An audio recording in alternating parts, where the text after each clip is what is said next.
It's that time again. We are live. We are in the midst of utter insanity. Europe, Kosovo, Ukraine, obviously, Trump. I don't really know where to begin, guys. We are, though, being joined by two very, I think, perfect people for this. One of which is Michael Rossi, who is the professor of, well, he's an expert in comparative politics, Russia, Eurasia, and we've had him on the show, I think, for best part of a year at this point, and he's been very supportive. And the second gentleman, Professor James Lindsay, who is an expert on statehood in country, things like that. It will be joining us in just a minute, and he's also an expert on Kosovo and the Balkans. So I'm very delighted to have two expert people of this kind. Now, keep in mind, for those of you who are on Michael's channel or James's channel, this is a conversation. It's not an interview. So I will be talking a little bit. So I know some of you, particularly from Michael's end, think that I'm a waffly old twat who doesn't know enough information about stuff, but there we go. So anyway, Michael seems to like talking to me. So anyway, there we go. The drama's out of the way, and we are now being joined by Mr. Professor James Lindsay as well, who there we go. His audience doesn't mind me as much. But anyway, my name is Pyotry. This is the Global Gambit, and we do co-stream these shows on an intermittent basis, and delighted to be able to bring these gentlemen together as well. But anyway, so we're going to stream for 90, 120 minutes. I could just say 1.5, 2 hours, but anyway, and see where it goes. We obviously are going to focus, I think, on Munich, JD Vance, Trump, the developments over NATO more broadly, and then that plays quite well into, I think, the Kosovo elections, K4. And we may also touch upon the Middle East if the two guys so wish to, because there's obviously been developments down there as well. If you have questions and comments, then do drop them into the chat box. I will be reading them out. And if you say some very nasty, lovely things, then I probably will highlight you for everybody as well. Public shaming, I think, is quite fun. Anyway, Michael, how are you? James, how are you? I'm coming from Madeira, Portugal. You guys are you're in Tashkent, right, Michael? I'm in Central Asia, back, it's basically my third home at this point. So, yeah. And James, you're in the long-bedded good old Cyprus, right? Yes. Over in Cyprus, enjoying some decent weather as compared to lots of other parts of Europe and things at the moment. So, yeah. Okay, so, strange times. What can I say? I think Tariq has put it most adequately. Shall we start with this question, because I think this kind of theme is going to run through a lot of the show. If you have questions, guys, I will be saving them and listing them later on. We're going to have a bit of a general back and forth, I think, and then we'll answer some of your questions. So do post them. But yeah, I don't know, guys. This is the question. I mean, does Europe have a future? Right? This is largely the question. Where they control their own security. I'll take a crack at it and say, I'm sure that there are those in the EU and even some in NATO that would like to have this, but that's just not how things are built right now. If anything, what we get, the thing that we get out of the Munich security conferences is that this one is probably almost as famous or as infamous as the 2007 one that Putin had spoken at, which usually means that it's the outliers that come in, give some, controversial speech that leaves everyone, stunned, wondering what is going on. I mean, JD Vance's speech at the security conference put this very question up at the front here. Does Europe have a future where they control their own security? In the sense that the United States has kind of said that Europe needs to get its act together. And by getting its act together, it needs to fall in step with American foreign policy. Along with this is coming the Trump-Putin conversation, the 90-minute conversation that was had over the phone. The transcripts, to my knowledge, have not been disclosed. The Kremlin has been rather mum on the details, but Trump has effectively said that he and Putin spoke at length, came to a number of preliminary conclusions, and ultimately decided the fate of a sovereign country that was not on this call. When Zelensky and other Ukrainian officials at Munich tried to, voice their opinions, they were kind of what did I miss something here? Why is he saying Putin like that? Tyler's already pissed off with you, so he doesn't like you saying Putin correctly. I think he wants you to say Putin because he's a poo head. Or I can be like an American and just say Putin like that, I mean, I don't know. I mean, what can I say? It's called Putin. I mean, what do you want me to say here? But in other words, you're being an Italian mafia boss now. What do you want from me? Yeah? What do you want? What do you want from me? I mean, ultimately, I was just going to say, and I'll hand it over to James. Yeah, I want to hear what James says. We're not going to do monitoring. I mean, ultimately, Ukraine is just kind of playing pickup, trying to figure out what is going on and whether or not they have a place or a voice at the negotiating table. James, what do you think? I mean, it's how bad. Let me rephrase the question. How bad do you feel? I think like a lot of others, just very shell-shocked at the moment by this. I mean, it is absolutely extraordinary. In some ways, I think we shouldn't be as surprised as perhaps a lot of us are, because this was signaled quite long in advance that this was what Trump had in mind. I think a lot of us felt that, well, maybe once in power, things would calm down a bit. And of course, all the signs from what's going on internally have said completely the opposite. And then Vance turning up, Hegseth saying what he said as well. But it's just that idea that just had that conversation. It didn't seem to inform any European allies, didn't say, look, I've got this. I want to have a conversation with Putin. I am now president. I said I was going to do this.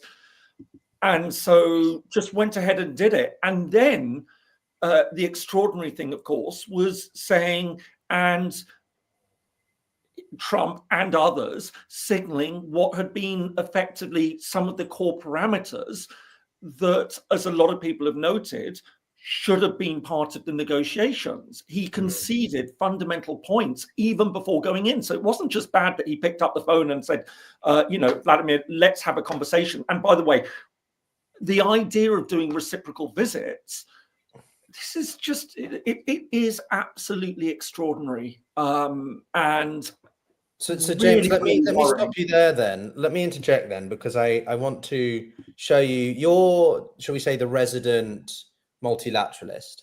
I think I'm in the middle between you and Michael. Michael, you're more on the sort of realist, you have a different, I think, stance on sort of the war in Ukraine versus, say, Jonathan Fink of Silicon Curtain, who we had on, a year ago, and you guys were debating a bit. But, I think I'm somewhere in the middle, right? I want, like you, Michael, James, to have that belief that, internationalism, cooperation, all that sort of stuff. But we're clearly not in that world, right? And I'm showing this thingy, for example. So Carl Blindt is the co-chair of the European Council on Foreign Relations, right? A well-known European think tank. He is he's an elite in the traditional sense and the globalist sort of idea that a lot of people are sort of anti. But he was he said similar to what you said, James, which is practical Europeans stunned / shell-shocked. My question to you, James, as I asked Carl quite bluntly, is why are you stunned? This has been on the cards. This has been telegraphed for months, a year. We knew this was coming. Why are Europeans still stunned that the VP would say, we're ditching you, you're on your own? That's what was inevitable. If Trump won, we knew that this was going to be the situation with Ukraine. All it illustrates for me is a continued complacency, or I don't know, sticking in the head in the sand kind of mentality of European capitals.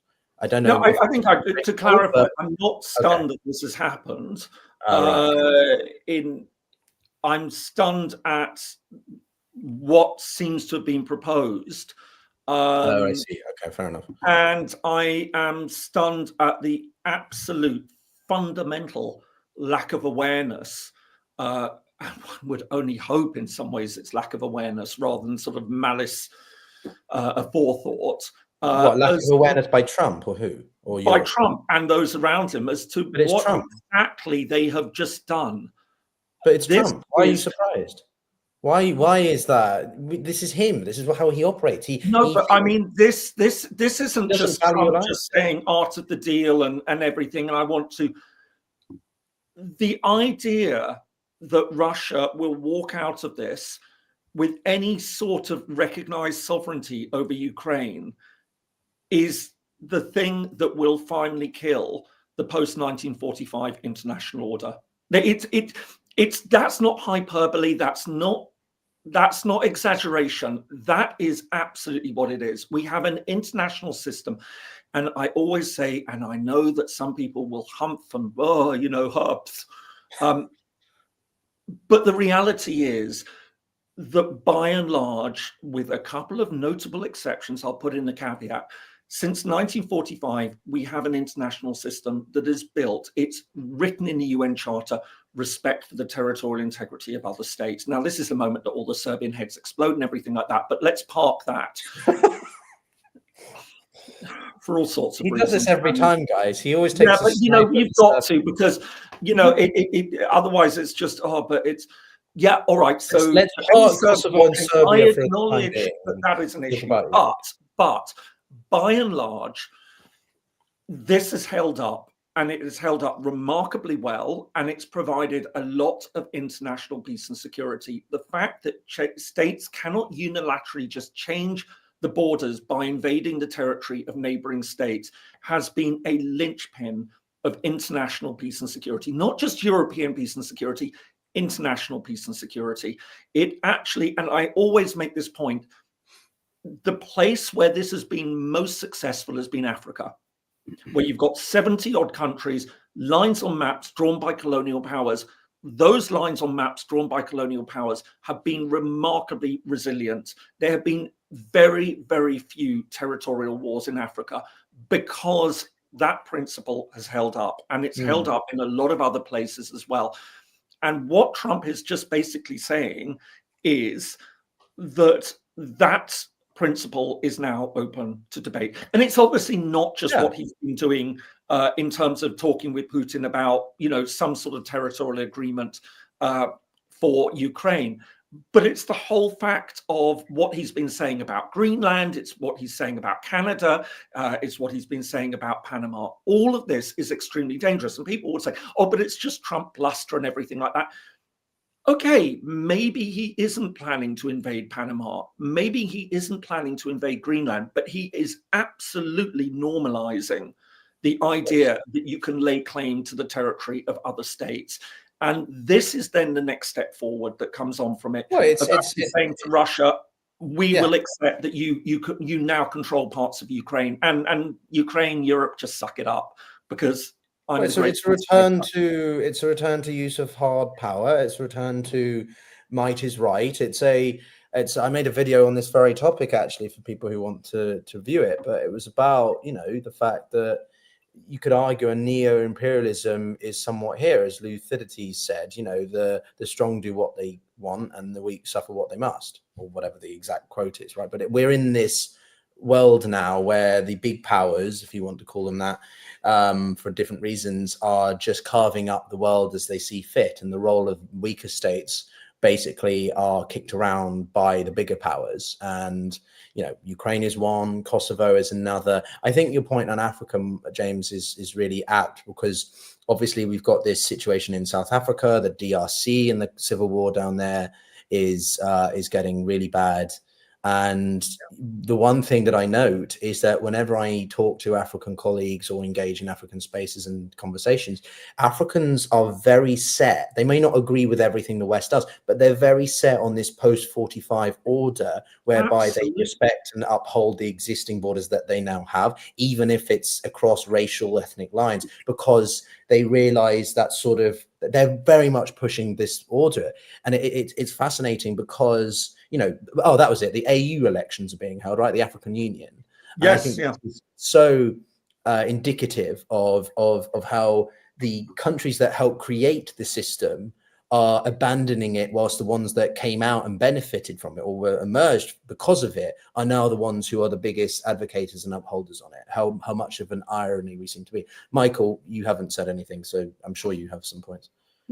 Well, I mean, I obviously agree 100% with what James has said regarding Oh, just Ukraine. James. Okay. Well, I'm listening to James's comments about really, I mean, what it ultimately boils down to is exactly this: is the peace terms are going to involve, at least from Trump's point of view, a revision of Ukraine's borders.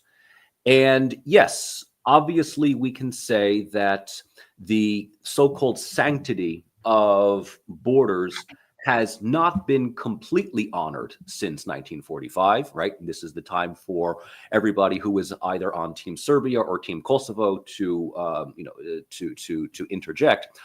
The difference, though, is that with Kosovo, and I've made my case for Kosovo, I think, pretty clear. I think that it was, I think, a hastily and illogical decision.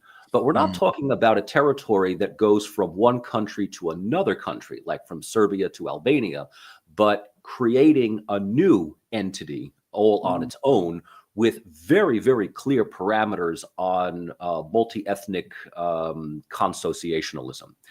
When it comes to Ukraine, this is literally a country invading another country, laying claim to territory, with many just conceding the reality that this is a foregone conclusion. Ukraine cannot get its territory back.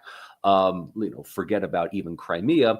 And it's not so much that Trump is the only one suggesting to recognize the revision of borders in Russia's favor. But it's been one of those things where certain analysts, certain policymakers, certain academics over the years have questioned the very notion of the sanctity of borders, where James has said, and I absolutely agree with him, that since 1945, borders are sacrosanct. The borders may have been artificially drawn at some point, but we make peace with the reality of the day and we move forward. And yet, even as back as the mid-1990s, when Yugoslavia was breaking up, there were many. I believe even Mearsheimer was one. He had penned an opinion piece, I believe, I could be wrong, along with Stephen van Evera in the New York Times, that had said, what is wrong with drawing new borders? Effectively, give Republika Srpska to Bosnia, give Herzegovina to Croatia, form some rump Bosnian state, partition Kosovo, give this to Albania, give the rest to Serbia, call it a day, right? Call it a day and, sort of accept the realities, the real realities that are on the ground. Obviously, this editorial went nowhere because if we are to open the debate about whether or not borders can be redrawn, which is exactly what's going to happen if this Ukraine peace deal goes through, well, then it raises the issue not just in the Balkans, but in the Caucasus, in Africa, in Moldova, in Central Asia, I mean, just wherever. I mean, the good people at Rand McNally are going to be very, very busy over the next few years, redrawing the borders of the world atlases. So I think what, the crux of the matter, I think really the big issue here isn't so much the ceasefire proposals that Trump had proposed, which I mean, ultimately effectively just gives Russia almost everything that it already wants. I mean, there's really no bargaining whatsoever here. And forget the fact that Europe had largely been, if not entirely, ignored.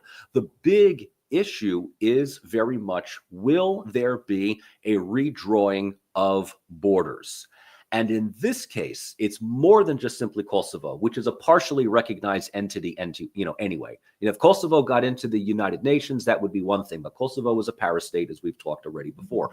Ukraine we are talking about ceding territory from one sovereign country to another. And if that is the case, well, then the doors are open for all kinds of revision. And so in this case, right, I am absolutely on the same page as James and many others who argue that this just creates a major precedent and just a security dilemma for multiple hotspots down the road. Yeah, I've just posted in the chat the interview, or an actual interview I had with Michael about parastates, because I think we use Kosovo as an example of that. And since we seem to be referencing Kosovo a lot. I think we should bring them in soon. But I wanted to break down a little bit, James, your thoughts as well. You know, there are different. Trump has one idea of a peace plan. The Finnish president has proposed his. Alexander Stubb has proposed his. You know, I think there is a general consensus. It's just consensus that negotiations need to begin, right? And then a second stage, sort of Alexander, the Finnish prime minister, is emphasizing as signing, I'm just reading it here, signing a ceasefire agreement, demarcating the border and establishing international monitoring. During this period, there would be a prisoner exchange and the return of children abducted. If the aggressor attacks again, Ukraine would be automatically admitted into NATO. The third stage, ensuring Ukraine's independence, sovereignty, and internal territorial integrity. Okay, that third point's a bit nebulous. How? Who's going to administer that? I think a lot of it does come down to, I don't know, James, I'll phrase my point as a question for you, which is that Vance had sort of said pretty candidly, pretty crudely that, you know, they want something from Ukraine if they're going to continue to support them. And I think I sit on the area that, you know, if Trump feels Putin is trying to screw him over, which Putin is and probably would, Trump will revert and up the support for Ukraine, including, they said they wouldn't cut out military potential. The Wall Street Journal, I think, reported this. They wouldn't cut out potentially military foot soldiers in Ukraine, right? So this is a test of Putin's resolve to try and, you know, squeeze as much as he thinks he can from Trump, when Trump's effectively, like, well, as you have both said, being a nice guy and giving him everything without any consolation. So, you know, could we see an actual increase of military, you know, presence in America if things were in Ukraine, if things weren't to go Putin's way? Trump feels he's, you know, that was a really poorly worded question for you, but I don't know. Do you get it? I mean, so, you know, I've spent my career working on conflict resolutions. I've been involved in peace processes, informal, formal, and I think, you know, it's, and I've made this point many times before, I think we all want to see an end to the fighting. But there are a lot of people who I think are very misguided about the implications of just ending the fighting and what exactly is going to be agreed, because this, I do believe, is what we would call a systemic war. This has the power to change the international system. And so it needs to be thought out in a very different way than a lot of other peace processes that you would deal with in interstate situations, let alone intrastate civil wars and things like that. So I think there is a lot of nervousness about what is being talked about at the moment, and is this going to come down to sort of redrawing borders? But there are a whole range of other factors that do need to also be considered. The point that was raised about the abductees, especially the children, and that ties in with another question. Putin has been indicted by the International Criminal Court for the actions in Ukraine, along with someone else. And one of those, the key things that has been leveled against him is the abduction of children, which under the Genocide Convention constitutes genocide.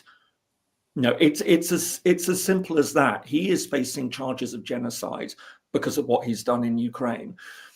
There is questions of reparations.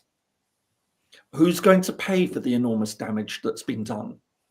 And it might be the case that Trump just says, well, look, we'll do a deal with Vladimir and then everything will be normal and we can start trading.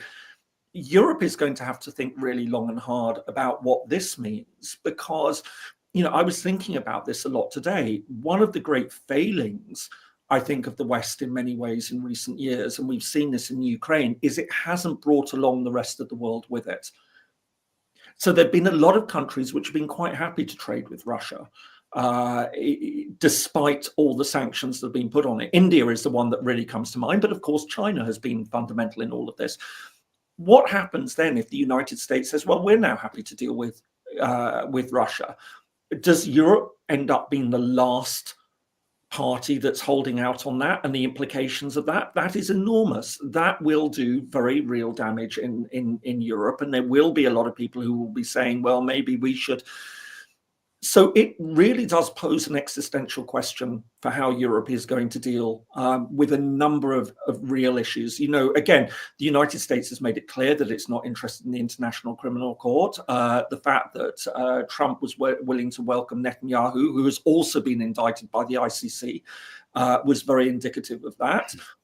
If we have the sight of Vladimir Putin pitching up in Washington, in all sorts of ways, this is going to present Europe with some very, very real questions about how it's going to be dealing with Russia.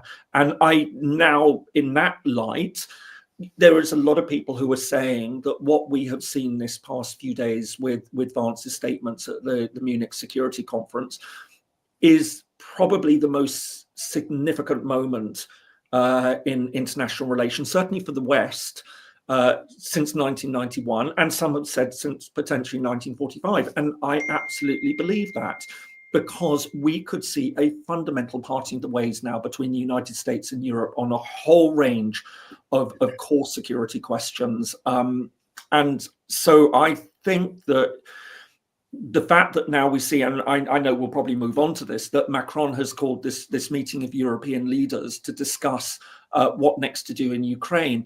I mean, this really is unbelievably significant as a meeting, and some very, very hard decisions could potentially be taken. Not least of all, is it possible to just sideline Trump and just say, look, we will continue our support for Ukraine and up it, and then you do have a fracture in NATO and between the West and Europe, and between Europe and the United States. And it is now looking increasingly likely that then would simply turn around and Trump would say, fine, you're on your own. So let's take a step back for a second, right? I tried to say that twice and was on mute because I just wanted to listen to James for a second. No, I mean, look, I think I want to make I feel, James, that you're clinging onto something that is just the new. That's why I called this Europe's new reality, right? This is it. But also it's not forever. At the same time, maybe I'm trying to cling too much. I'll phrase it this way. So we have this president for 5 years. Okay. In that time, what is the damage limitation that the Europeans can do to minimize disruption to transatlantic relations and try to, I don't know, mitigate as many risks as possible whilst upping? I think the biggest emphasis here, as someone who wants to believe in the idealisms of the UN and many of those things, that's why I worked in it, that's why I do believe in it, but I'm also a pragmatist. And the reality is that we are on our own. And therefore, Europe needs to pull its finger out, to quote my father, lovely expression, and do something. And so many of our leaders are not doing something. They are reacting with, oh, that's outrageous. They don't give a shit, guys. They don't care about your feelings or your reactions. They are focusing on America now. And therefore, the reality of a multilateralist, values-based, Western-styled system is not necessarily dead, but it's certainly on life support for the next 5 years. And I think that unless Europe gets its shit together seriously, I agree with you, right? And you said earlier also that the Ukraine war is a systemic war because it could have. It is, right? I think it's a systemic war that has fundamentally fractured and arguably ended the primacy of the United States and Western-led system, at least for the past 30 years, right? We're in a new phase of international order right now. You can call it multipolarity, you can call it what's the word that Ian Bremen likes to use, zeroless, or whatever, grounds, G0. There is no pole of power anymore.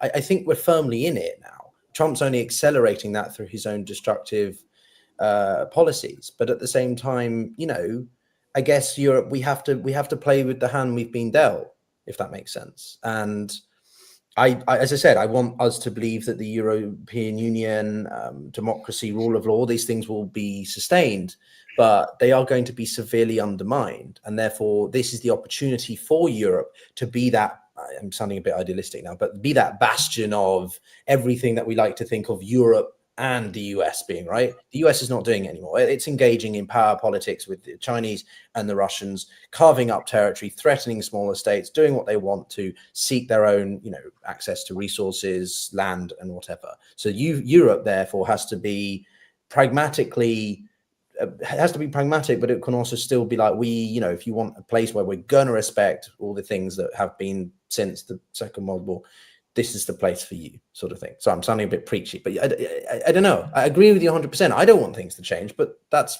the way they're going. We can't stop it.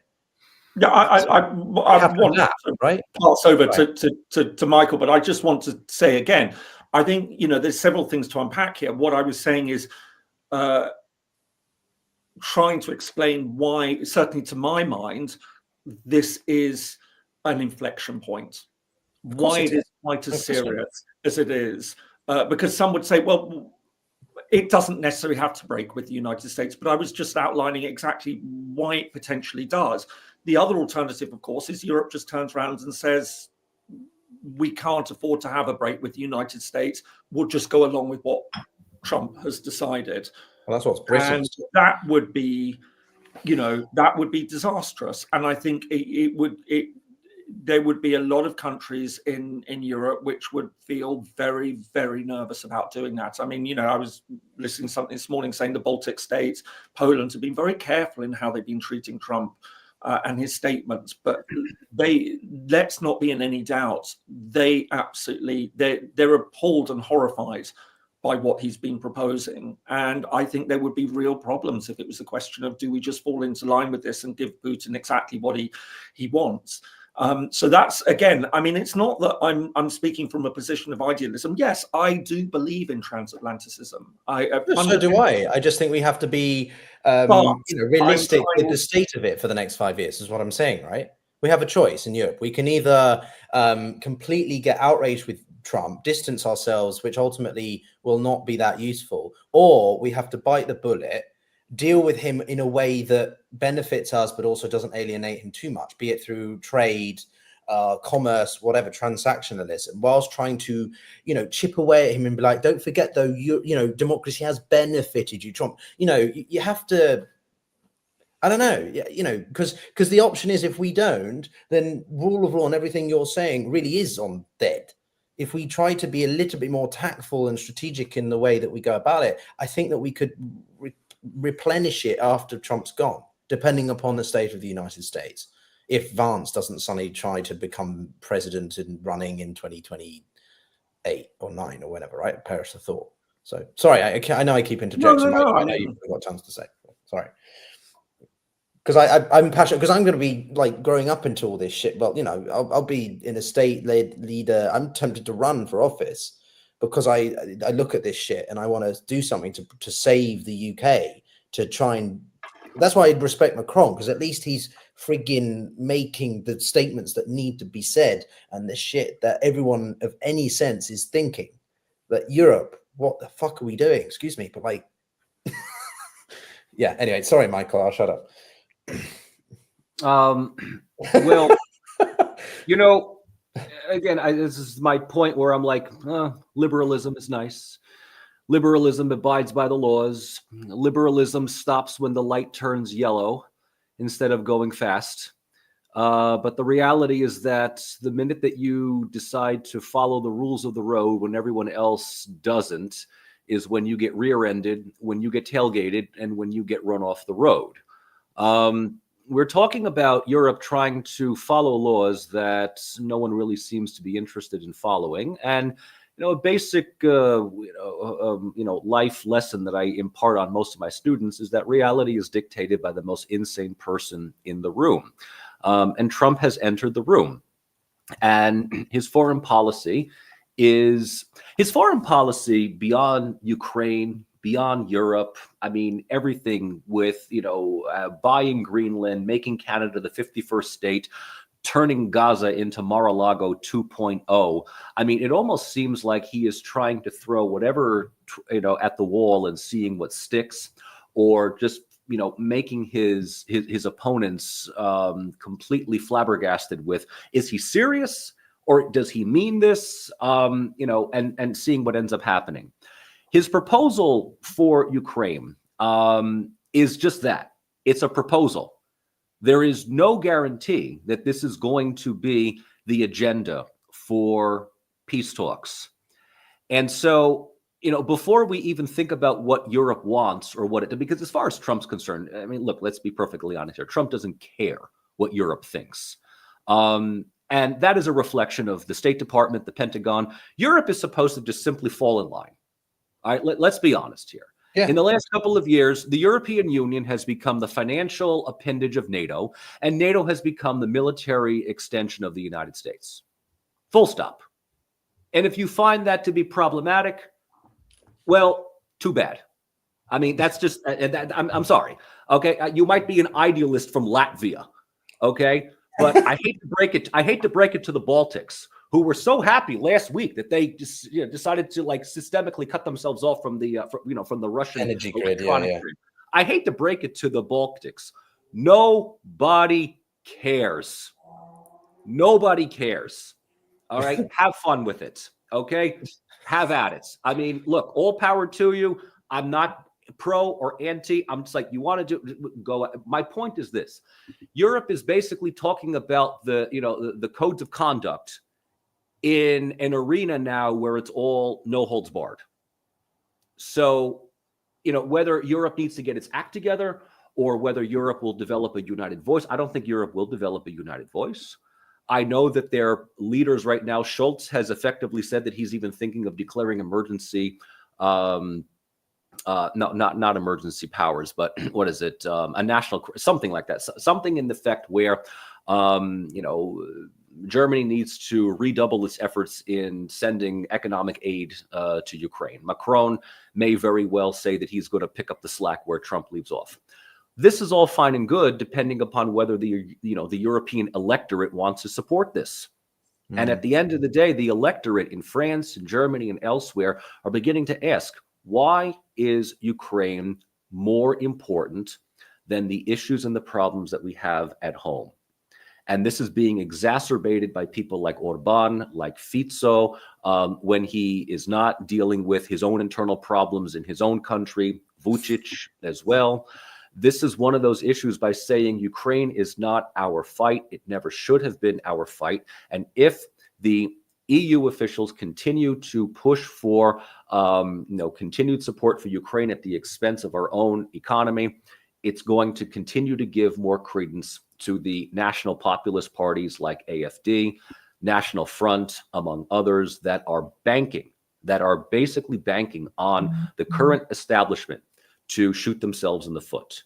When we look at Germany, I don't think anyone here is going, I don't think either the three of us are confident that AfD is going to win outright in an election.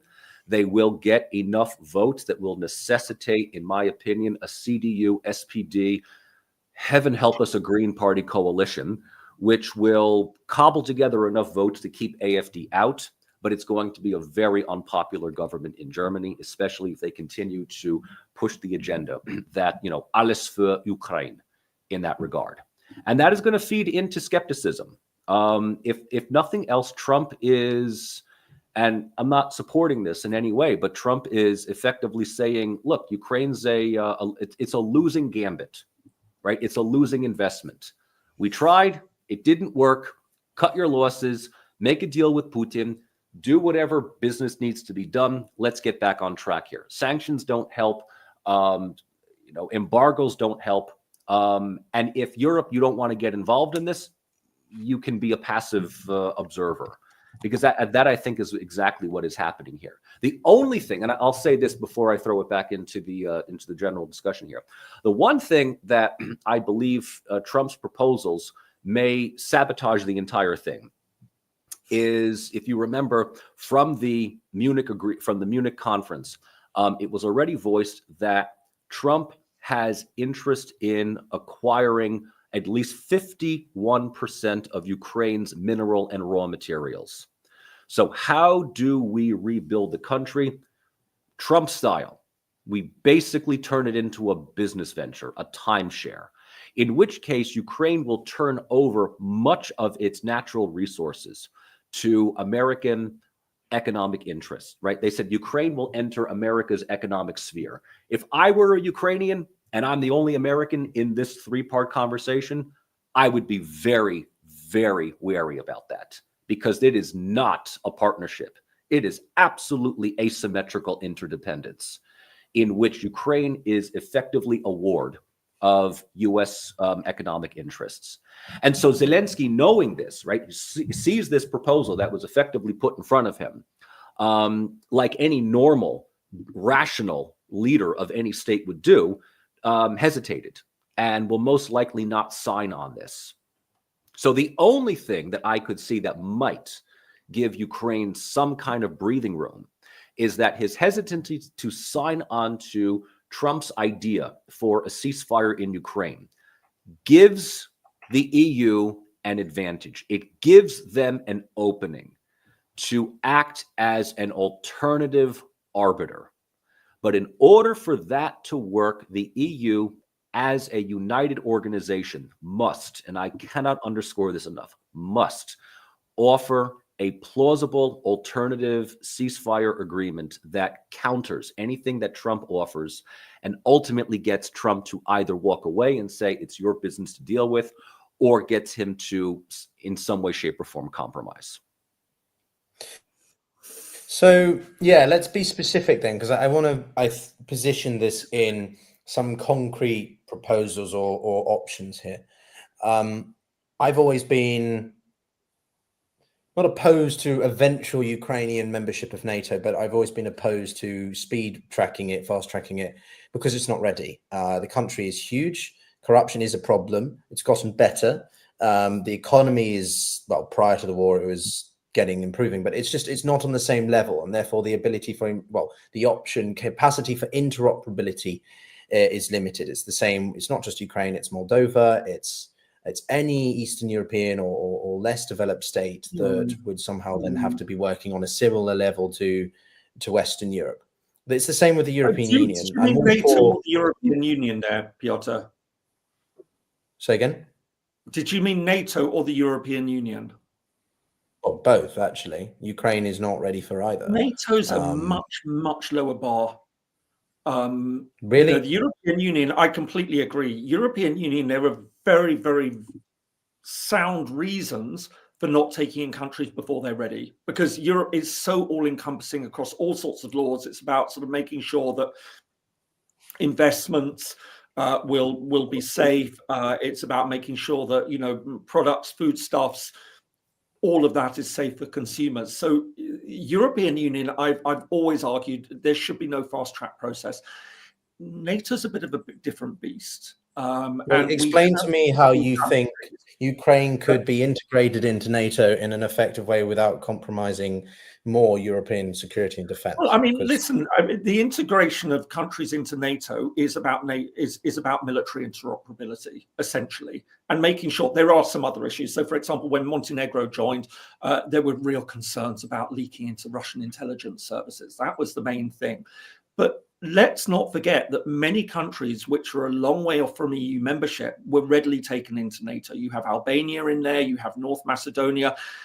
These past few years, Ukraine has been armed with NATO weaponry. It's been trained by NATO forces. I think that its integration into NATO from that perspective would actually be much, much simpler than it would have been 3 or 4 years ago. And because you're not having to deal with things like, and I just say it because I always love saying it, phytosanitary certification and all sorts of things to do with sort of, what Ukraine is doing in terms of rule of law and corruption and things like that. NATO doesn't terribly care about these sorts of issues in the way that the European Union does. I mean, I'm not saying it's completely unimportant, but I think actually taking Ukraine into NATO would be a much more straightforward I'm not saying it's completely straightforward. There are a lot of issues, and obviously there's the big political issue about Article 5 and where do you draw the line on that? Is it anyway, those are things that need to be sorted out at the political level, but I think it could be taken into to NATO. I mean, the other alternative, but as I said, I think is really troubling, and I think that European leaders won't want to go down this path, is the EU dimension to this, and saying, well, could fast track, because of course EU membership now comes since Lisbon with a mutual defence element. I mean, this is often forgotten that actually outside of NATO, just within the European Union, there's a commitment to mutual defence. But I don't think that European leaders are going to go down that path. Well, let's be very specific then. As part of any country that seeks to join NATO, there is the membership action plan, or MAP, and there have been, a dozen or so plus countries that have joined between now and the end of the Cold War, and it's, the process is very varied depending upon the member state in question. Finland and Sweden were largely immediate because their militaries are highly advanced. They're already quite integrated anyway. Bosnia has been doing this for the better part of a decade, since 2006-7, right? So, yes, I will grant you, James, that Ukraine's modernization of its military since 2014, especially, has been remarkable. We saw just how much it's changed from their operations in Kursk, not the operations themselves necessarily, but more the way that they've administered the area that they've since claimed from the Russians, right? And I was talking to Chris Cappy of Task and Purpose about this. So there is a modernization in both operations, but also mentality of troops, in terms of it's not about how many bodies you fling at the enemy. It's about restraint of casualty and losses. But okay, so that's possible. The issue with greater integration with NATO is obviously that's a deeper trigger for Moscow. The framing I've always had was that Ukraine would maybe have deeper integration with Europe and the EU because that's an economic bloc, and therefore that's more acceptable to the Russians than NATO. Obviously, this has all changed in the past 3 years. But there's also one fundamental act, which is that NATO doesn't allow countries that are partially occupied. So one argues Putin did this deliberately to prevent that eventual ascension into NATO. But it's even further than that, because whilst he fully controls Luhansk and Donetsk, Zaporizhia is what, 60%, and Kherson is like 75% control. So like, I think I go back to what Michael said, which is sort of before we talk about the existential crisis and inaction of Europe or inertia of Europe, we need to have a clear idea of some kind of plan. I don't think there's ever going to be a full peace deal, a ceasefire possibly, an armistice possibly, but I am veering towards this sort of, if you want to call it frozen conflict, but some kind of DMZ. And then on the Western side, maybe it's done by, maybe Putin gives back one of the oblasts if he gets back Kursk, or he gives back both oblasts if Ukraine doesn't join both supranational organizations or alliances, right? There's so many different sort of ways this could go, scenarios that one detail being slightly different to the other. But for me, I feel that Ukraine is going to have to accept Luhansk and Donetsk are gone. Zaporizhia and Kherson, it's not as clear. And then the complicated aspect of who it joins in terms of the alliances or blocks, in what way, but also who administers that DMZ or line of contact. Because right now we have, 90,000 troops in Britain. That's not enough. France, they have, activities in the rest of the world. They like to try to, project power. Germany is not there. Frankly, the Poles, I guess, the Baltics, not enough population. So like there's a lot of unknowns here that really need to be ironed out. And while we can talk about it at a very grand strategic level of this is what it does, when you actually get down to the nuts and bolts of it, it's really quite difficult to see what details would be agreed on. I don't know if Michael, James, you have any thoughts on that, but that's because I don't know. It's really hard to distinguish, but I just don't see Ukraine being to go for maximalist of Putin. Well, I know that one of the stipulations that Trump, the so-called Trump plan for a ceasefire in Ukraine, and this was leaked through Telegram a couple of weeks ago. Take it however it is, it's leaked through Telegram, so just take that with as much, grain of salt as you want. But Ukraine's NATO ship is off the table. Right, Ukraine's NATO membership in NATO is abolished, which is a major issue that Russia had wanted. Not even in a looser format? No, no. Partnership for Peace. They're both Russia and Ukraine are still part of Partnerships for Peace of NATO, right? The parting gifts, right? The parting gifts, I guess the consolation gift is that Ukraine's membership in the European Union would be envisioned as early as 2030. So we're talking about a fast-track membership, which, again, fast-track membership means one thing. James is absolutely right when it comes to the longevity of how long it takes to integrate some countries into the EU. And if Ukraine gets in by 2030, then that means that the EU has taken the rest of the Balkans in, because they are not going to let Ukraine go in before Serbia, North Macedonia, Albania, and all the others. So that is one thing. However, another element of this Trump plan would be that Ukraine would effectively fall under the economic and military guarantee of the United States. So instead of NATO membership, the United States would militarily support Ukraine, provide economic incentives, which goes into effectively its acquisition of most of its raw materials that are not part of the 5 oblasts that would go to Russia.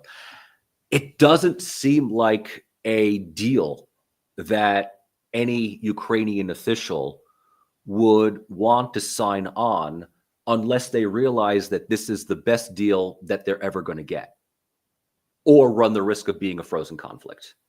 Which, if we talk about frozen conflicts, I mean, at the diplomatic, at the official level, nobody likes frozen conflicts.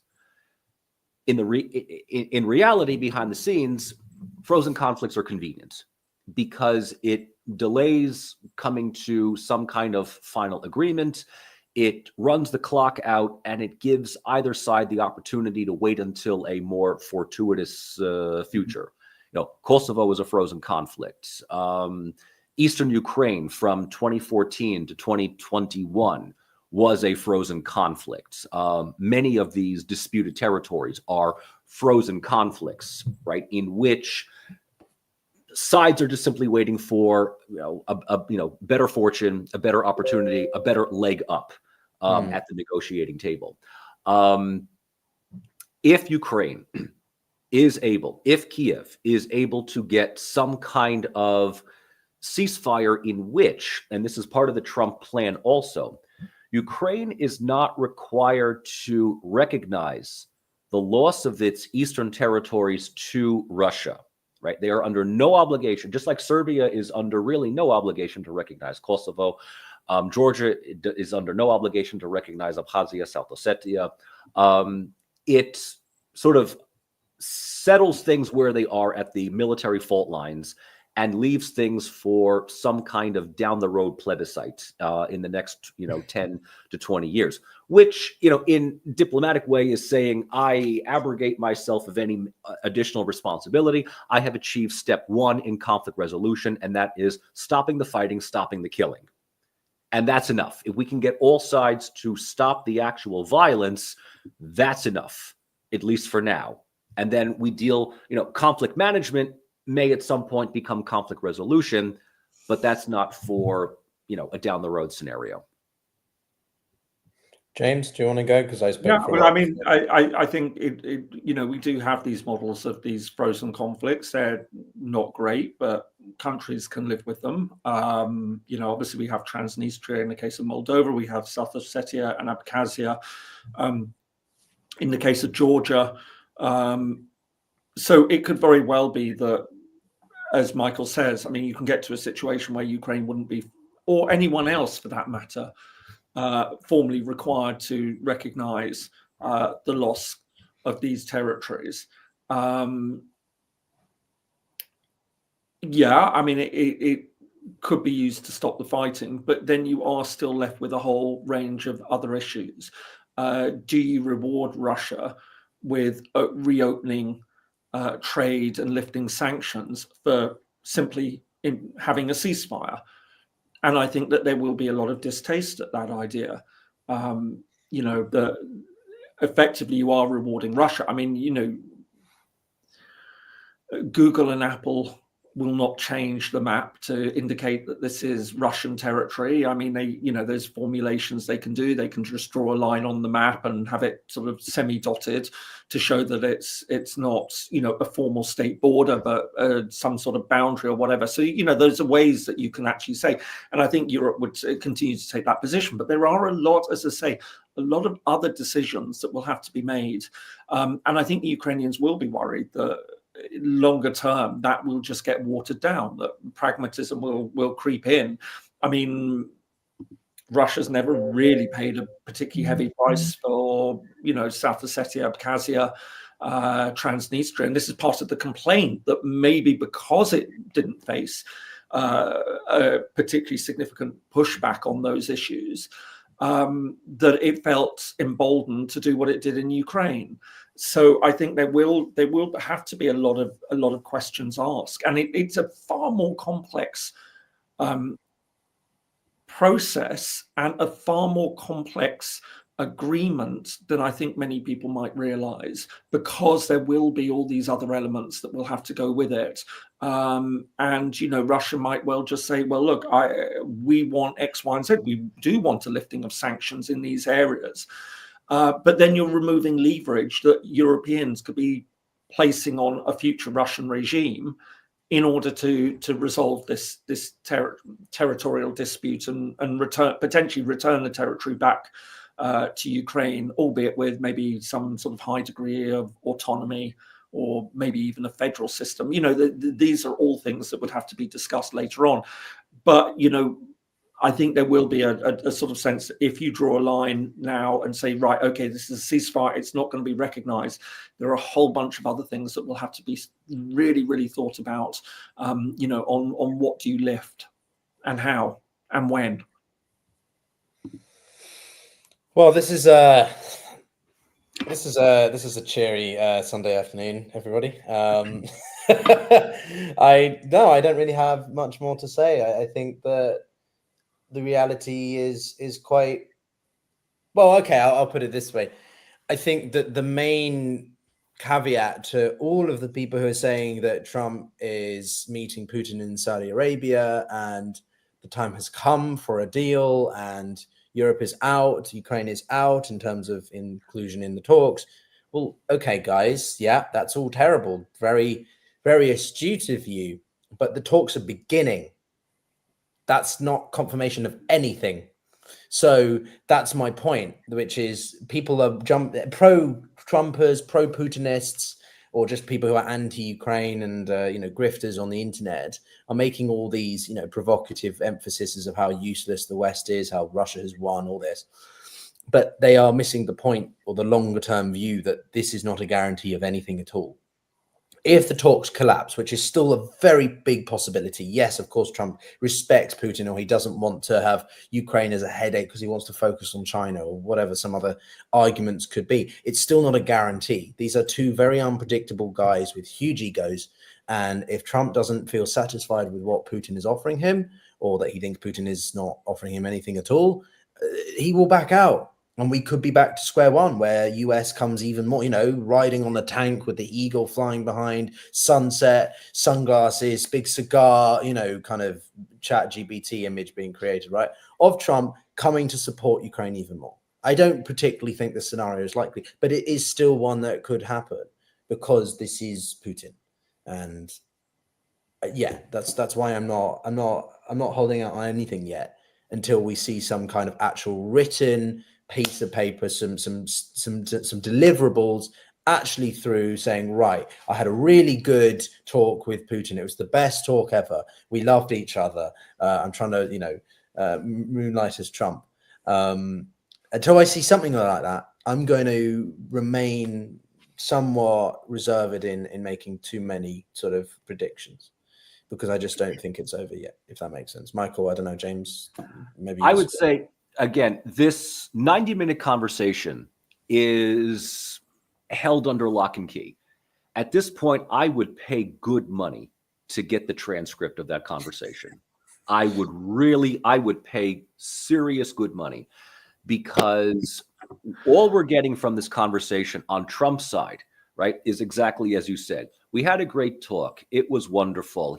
We see eye to eye. He wants peace. I want peace. War is not good. I think we can, hash out an agreement. The Kremlin side, this is coming from both the Kremlin and the Ministry of Foreign Affairs. Very mum. Very, very, very mum. Very much wait and see what is going on. And that is all that we've had is a conversation. And in Russia's defense, I would have to say about this, right? One of the things that they have said, Putin and Lavrov, what they have said for the past 3 to 5 years, is that coming to an agreement with the West does not mean a guaranteed peace, because written agreements have frequently been ignored. They have been discarded. This is one of the big reasons for them taking action in Ukraine 3 years ago. They had the Minsk Accords, which according to Putin, Lavrov, Peskov, others, a written agreement on moving forward as far as Ukraine's sovereignty is concerned, in which the Minsk agreements recognize the Donbass as an integral part of Ukraine's territory, an agreement between the government in Kiev with local authorities within Donetsk and Lugansk for local elections, which would pave the way for some form of territorial autonomy. Once this happened, Russian forces would pull out. Ukrainian security forces would move into the border with Russia. Problem solved. According to the Russian narrative, this was never implemented, and evidence now shows that Merkel, Sarkozy, among others, were basically telling Poroshenko at the time, don't implement it, just ignore it, run the clock out while we arm you, and you can eventually take the territory back. In the same way that Azerbaijan took back Nagorno-Karabakh, Croatia took back Serbia and Krajina. No problem, no minority, no issue whatsoever. So from Russia's standpoint, even reaching an agreement with the West still comes with a number of caveats, which may mean that Russia might believe Trump more than others, because Trump is somewhat of an outlier, right? Trump is willing to he's willing to sacrifice countries. He's willing to sacrifice the sovereignty and the territorial integrity of countries for the greater thing, right? And if you want to play, the role of great power politics, a la, Otto von Bismarck in the 19th century, then so be it. I mean, it's very easy. It is very, very easy to do. But I do have to say, and I think that I can't speak, for James here, but I think he would agree with me that there's a very high probability that these talks will break down, that an agreement will ultimately be held up by Ukraine's military security, its future in NATO. Putin wants complete neutrality as far as Ukraine is concerned. I don't know what the rest of NATO will say to that. We've talked about this notion of European unity. There are those within NATO's European alliance, like the French and the Germans and the Slovaks and the Hungarians, that would say whatever is necessary. Poland, different story. Baltics, different story. And yes, they're small, but different story. Finland, Sweden, different story. Romania, different story. We may end up seeing fractions results within the NATO alliance between the hardliners that want to continue to arm Ukraine for the sake of security and the moderates that say, at the end of the day, Ukraine is exactly what its name is, a borderland. And NATO's internal security has been preserved. Sweden and Finland have joined. The north-south axis between NATO to the west and Russia to the east has been, defended. And small countries have to pay the price. And it's not like Ukraine isn't the first country to be thrown under the bus. Multiple countries have been thrown under the bus. Multiple societies, multiple nations have been thrown under the bus for the sake of collective peace and security, peace in our time in that regard. And, well before Chamberlain, waved that paper in front of the cameras. Yeah, I think so. To sort of transition to you, James, then, my a scenario I see is somewhat realistic, but a medium ground is Ukraine accepts that it's lost that territory, and the line is administered by NATO forces. That's the compromise. If Ukraine gives up the territory that is, under Russian control, Ukraine is able to have NATO forces in its territory as the defense line, as the defense entity in their territory. They are given greater access to the EU, maybe not NATO. I know what we talked about, one being easier than the other or more preferable at the moment because of the change in interoperability and stuff. Ukraine is invested by the Europeans, and the US is they largely are disengaged. Maybe they provide some kind of overarching engagement via NATO, but that's about it, right? I can't see any other real medium. But a peace deal is never settled. I don't see a peace deal. I see a armistice and a heavy securitization of Ukraine along whatever the new line of contact is. And I see Russia likely violating the armistice at some point using some kind of, 2014 Little Green Men, quite a clever sort of, asymmetrical, gray zoned approach to conflict. Does that sound to you like a reasonable scenario, or you think it's going to be more extreme than that? And Ukraine ultimately suffers even more, balkanizes or something. I mean, look, the other thing which so I'll sidestep it because I think I think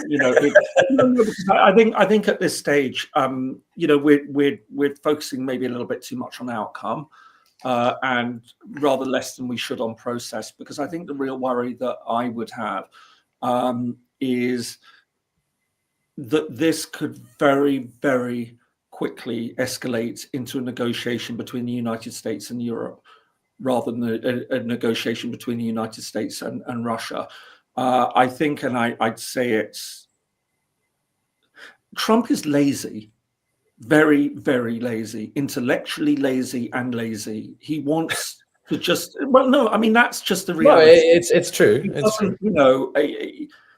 He's, and this was the charge that was always leveled against George Bush, younger George W. Bush. George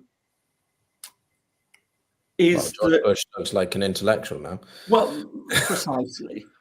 That, his nickname was Incurious George. And, one of the things that they've said is you've got to have curiosity for that job. You want to know, Trump isn't interested. What worries me is that Putin is, and in this situation will be a very skilled negotiator.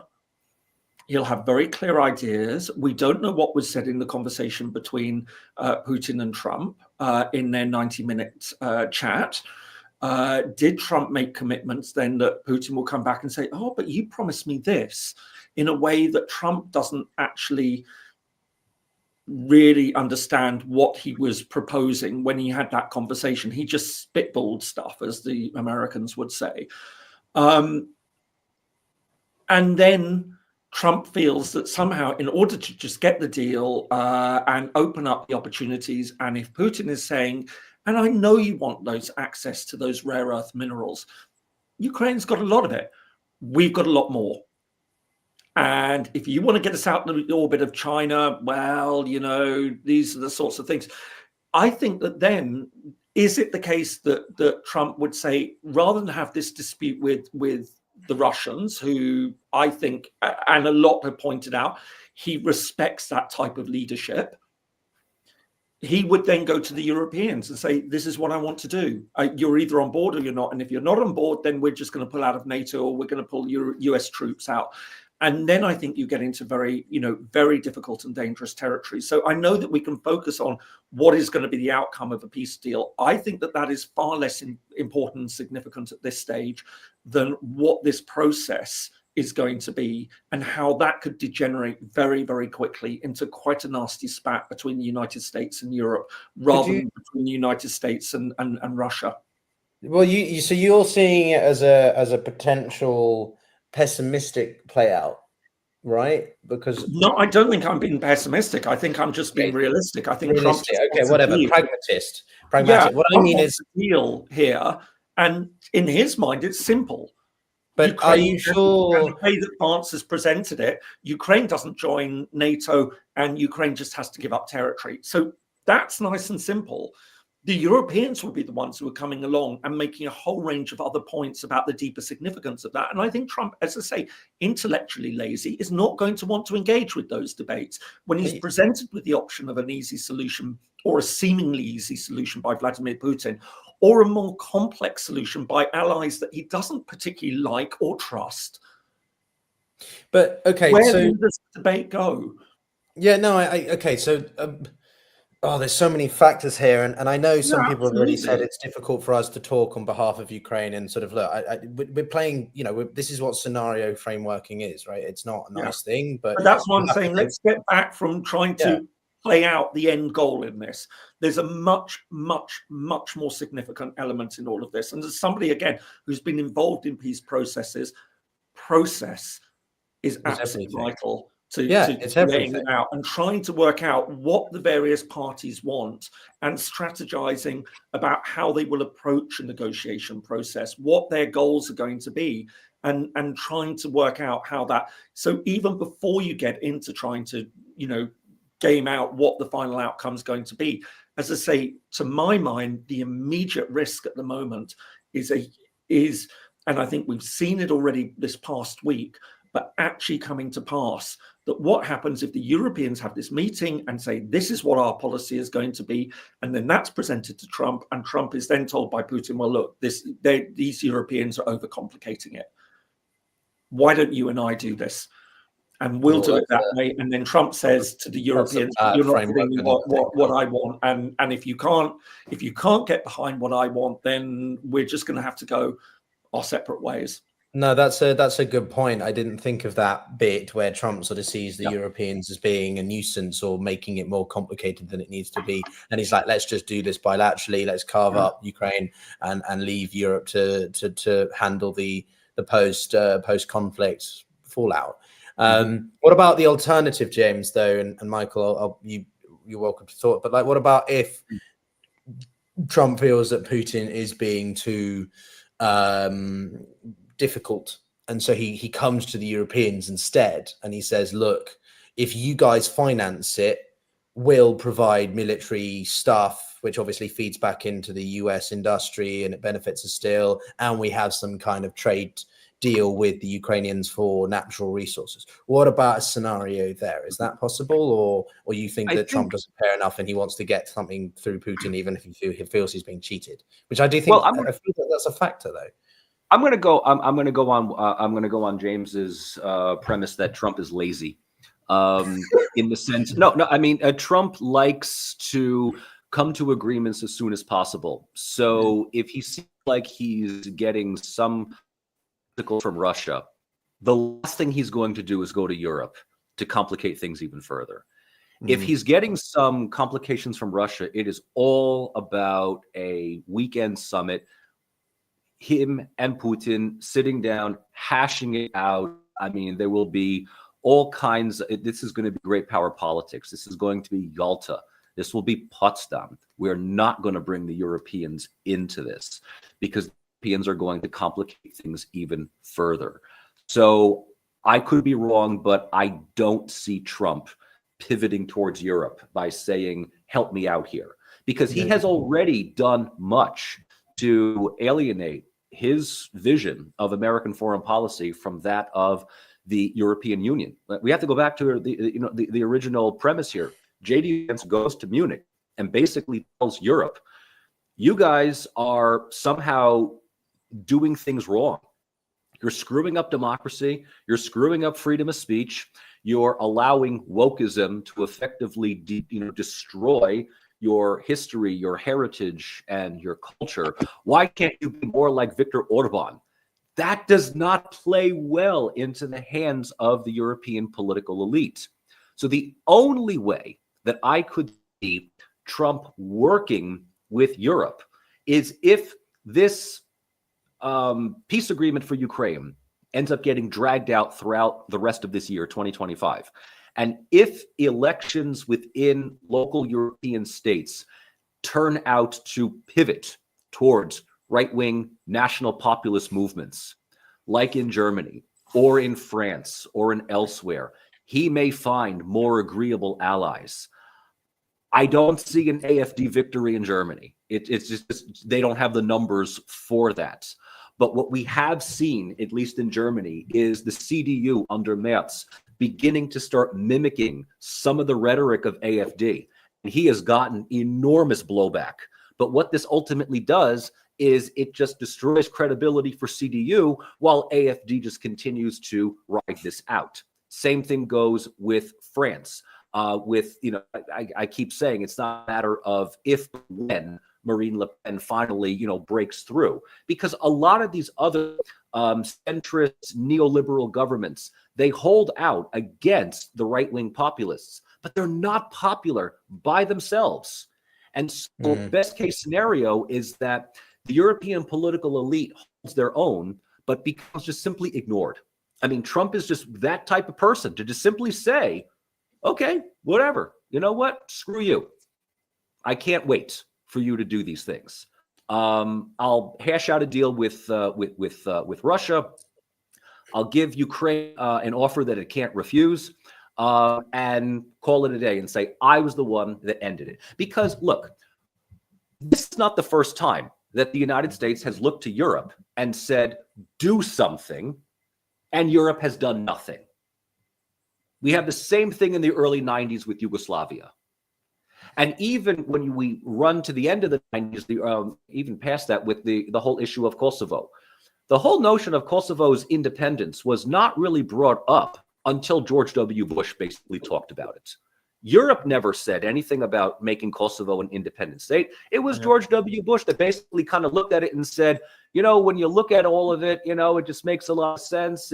We just need to be independent. And the Albanians threw themselves towards him saying, absolutely, this is what we've been trying to get since the early 90s.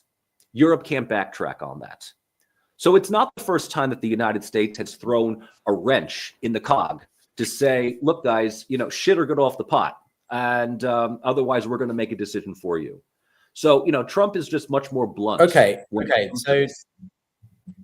So let's clearly all three of us are, pro-Europe, right? I'm a Europeanist. I'm a pan-Europeanist or whatever. I believe in Europe. I want to believe in Europe. I love Europe, even as a Brit, right? I know that's odd for some Brits to believe in.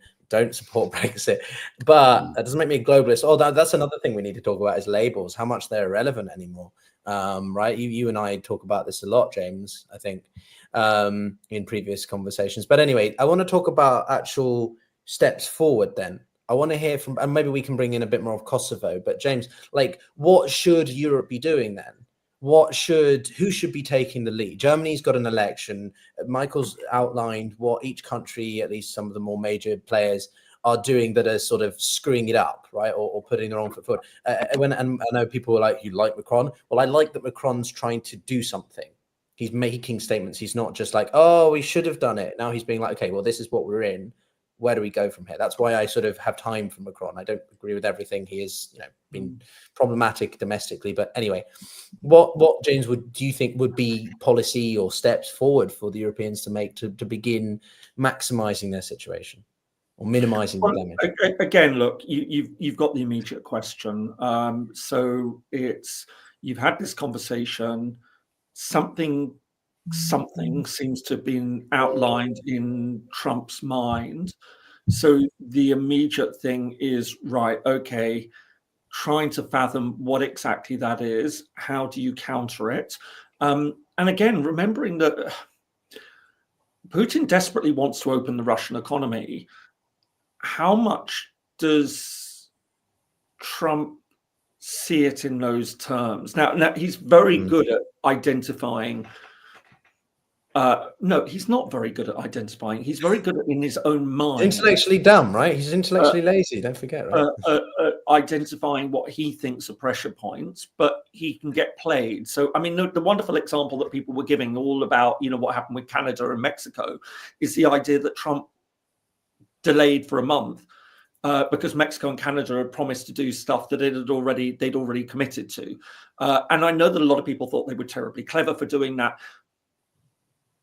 I'm not quite as convinced because I think Trump would just be able to square it away and say, yeah, of course, they might have agreed that with Biden, but Sleepy Joe was never going to enforce it. I have. I've got them to do stuff that they had no intention of doing, and they wouldn't have had any intention if Harris had won. So he can turn things around.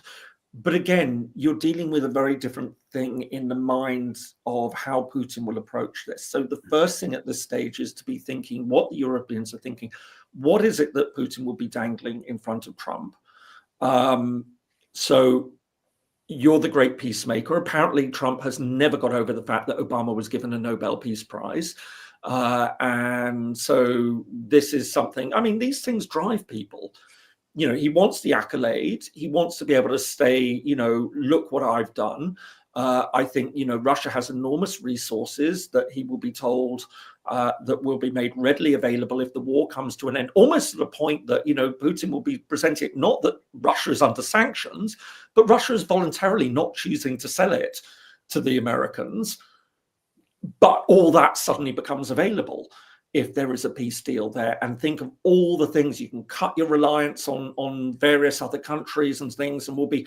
So I think, as I say, this is why my first sense is what is the way that the Europeans break through now to the Americans, and what's becoming very, very clear over this past week is that the traditional channels have now disappeared.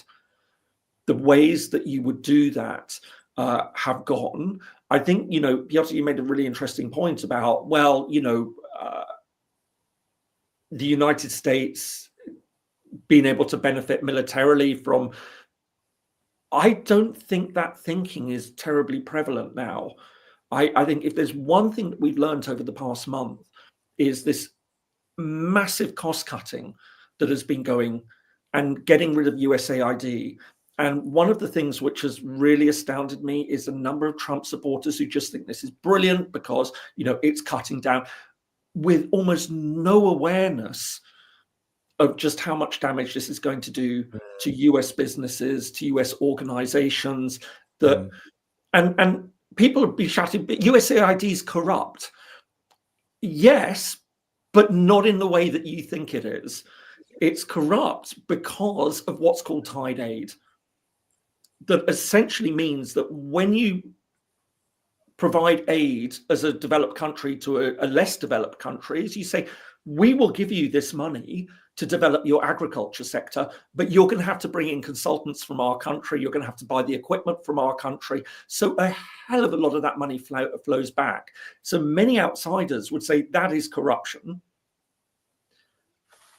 But a lot of the MAGAites haven't seen it in that way. They think the corruption lies somewhere else. So I don't think that a lot of these usual ways of approaching things, you know, that will be thought through. And of course, what is going to be fascinating is that once this cost-cutting exercise turns its attention on Department of Defense, what we've seen with USAID absolutely pales into insignificance compared to the US defense budget. This is absolutely enormous. People don't often realize that you can take the next 9 of the top 10 countries and add their defense budgets together, and it won't equal the US defense budget. So, China yeah. is line. So if they are really serious about this, and they start going through that budget and cutting it back, it will have enormous implications.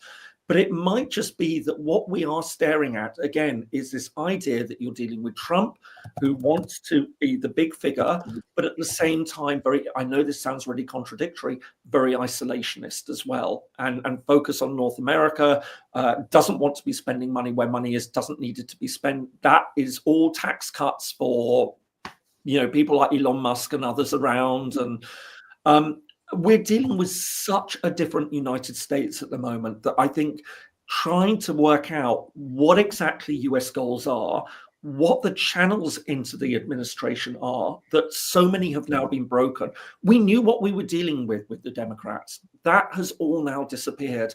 And I think this is really the key question. So when they meet these European leaders to talk about Ukraine later this week, a lot of this will have to be that fundamental discussion of what is the strategy for dealing with the United States? And it's exactly the same. It's not about what you do with Ukraine. It's about how do you try and win the United States. So it's like, what would be their goal in Ukraine, but how do you get the United States over to that? And I just wanted to make a point, Michael. With it. Yeah, no, for sure. Before I hear from you, Michael, I wanted to just add a point about the spending thing, because I think it's quite crucial. The Doge wants to cut 2 trillion from the federal government, dissolve agencies, etc. But mandatory spending, which makes up 66%, so 2/3 of the US budget, more or less, right? That's things under law that has to be spent on. So that leaves discretionary spending. But again, I think it's about 2/3, maybe 70%, somewhere along the lines of that, is military expenditure. 0.8, or 800 billion, almost $1 trillion is on military expenditure. And Trump wants to increase that to $1 trillion. But he can't do that if he wants to use discretionary spending as a place to see even more of the cuts on top of US aid. So there is a fundamental disconnect here between the systems, unless Trump's literally just going to try and rip everything up, between what he wants to do and what he can do, right? Mm-hmm. So just building on what James was saying about US aid and stuff, what do you think about all these elements and what the United States can do in this instance and what Europe should be doing? Well, what I can say is, again, I've been here in Tashkent now for more than 3 years at this point. I know people here who work for US aid. They are still here. When I heard of that fateful decision by our Doge emperor Elon Musk saying that we're cutting everything is shutting down, come on home. I mean, I was telegramming one of my colleagues here saying, is this true? Is this, what's going on?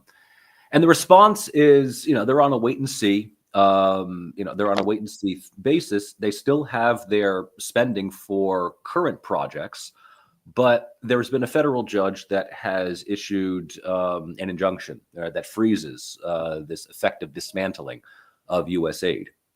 But even when they were, here operating as they were under the Biden administration, we're talking about cosmetic spending here. I mean, we're not talking about a lot of money. Now, mind you, this is Central Asia.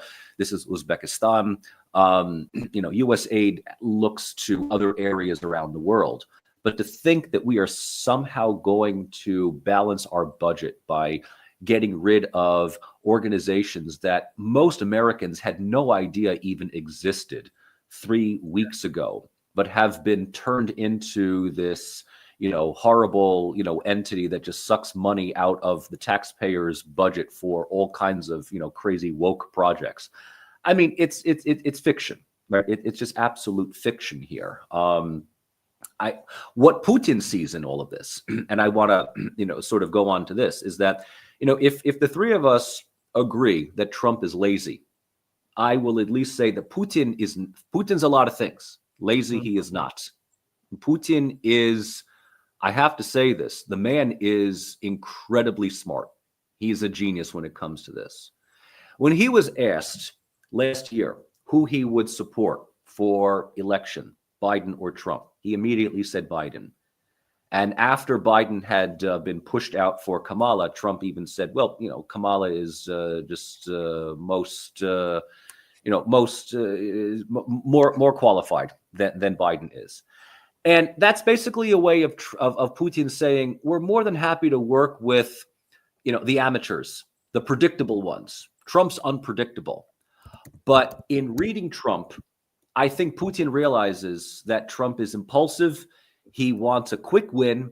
He wants a ticker tape parade. And yes, he wants his Nobel Peace Prize moment. He wants his victory, in which case he'll give whatever it takes to Putin, because Trump has made it abundantly clear that Ukraine is not America's fight. Israel is, Latin America is, China is. Putin, Lavrov, the State Department, the Kremlin, the Ministry of Foreign Affairs, the Siloviki, they all know Trump wants a quick exit out of Ukraine. And so they may very well be willing to play hardball, but hardball enough to give Trump what he wants. And that's a victory. That's the mission accomplished, aircraft carrier moment, where I would not be surprised if he flies in on a plane all by himself and gives that speech. So in this regard, Russia is in my opinion, at a very advantageous position right now. Trump wants peace. Europe is scattered and divided and leaderless. Zelensky is looking for anyone, to give him a leg up, because with the phone conversation that we had between Putin and Trump, all of Ukraine's bargaining chips are already off. I think it was German. I think it was German President Pistorius who had said that they basically shot the legs out from under Ukraine. Ukraine has absolutely no bargaining chips, at this moment. I'd be very curious to see, what transpires from here. Yeah, go ahead, James.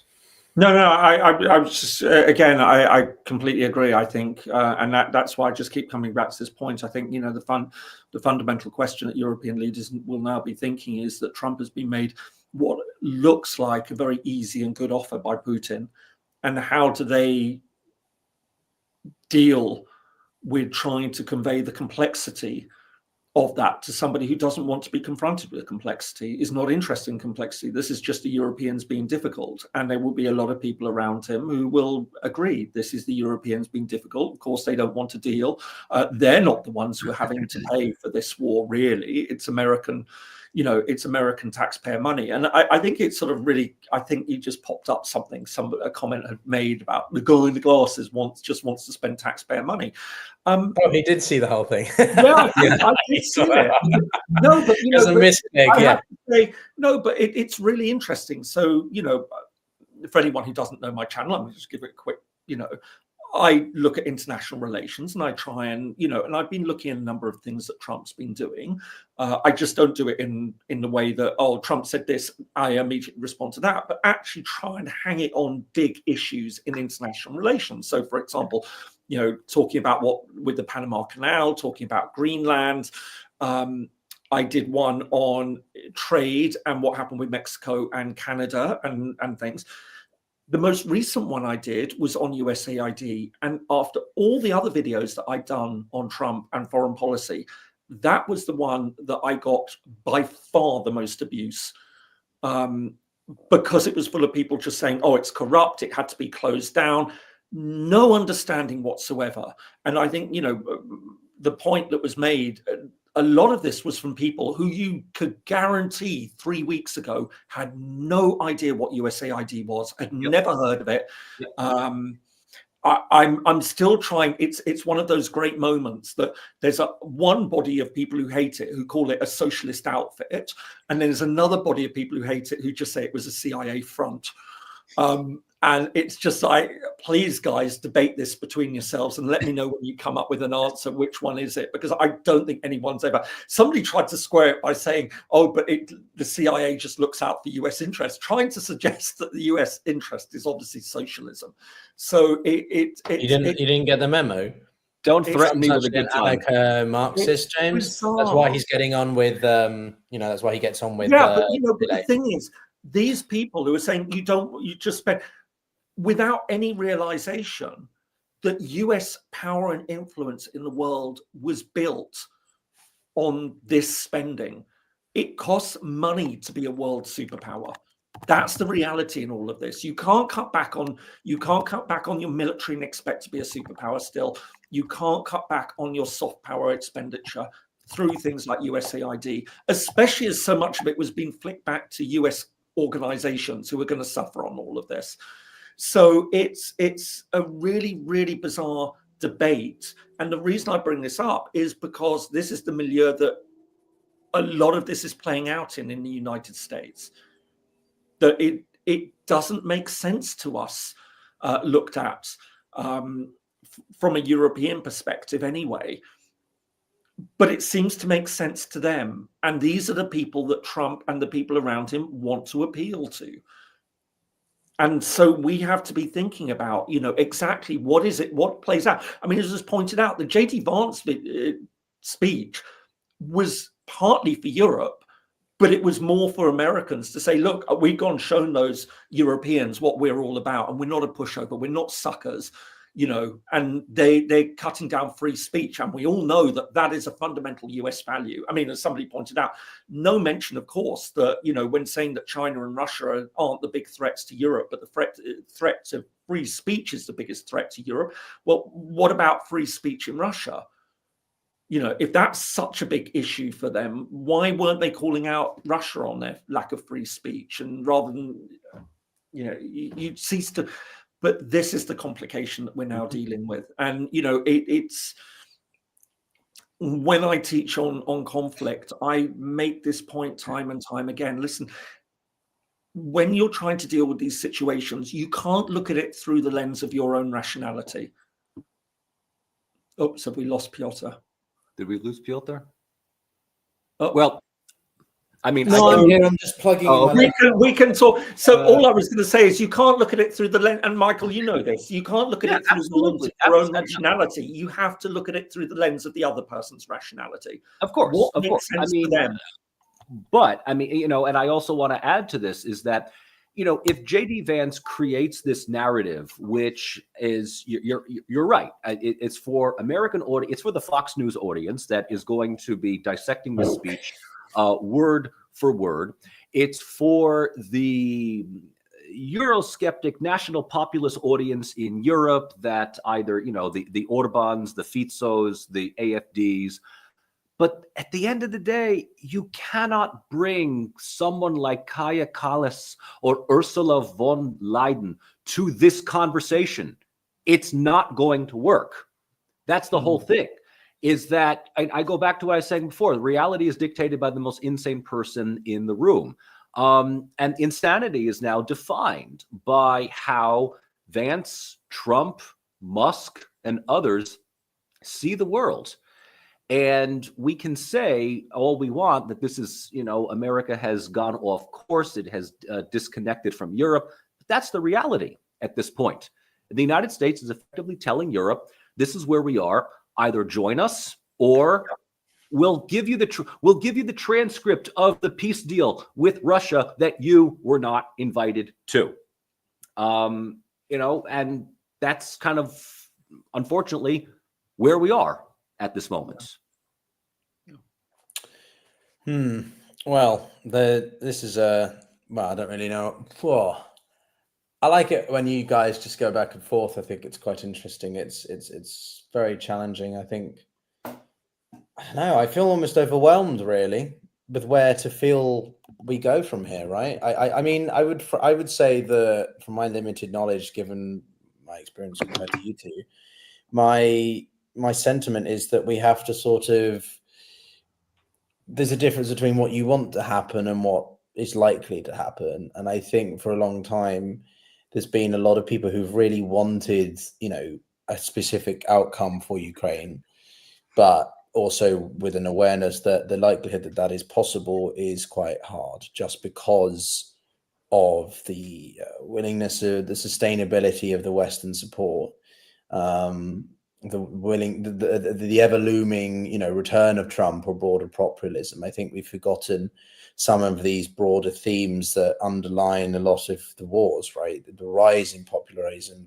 the end of deglobalization, or the rejection of these, structural themes that have defined our international system for the past 30, 40 years, aside from the international peace and security that has been since 45. I think, we are in such an inflection point of, a multipolarity is overhyped, I think, a bit, but the point is, we are shifting away from US-led, neoliberal, globalist-driven agenda, and we're entering something where there are some themes that used to exist that are returning, and there are new themes that are emerging that we don't know because of the proliferation of technology and things like that. I don't think we're ever going to see a complete disintegration of globalization, so to speak, but I do think that we're seeing a greater regionalization among certain blocks.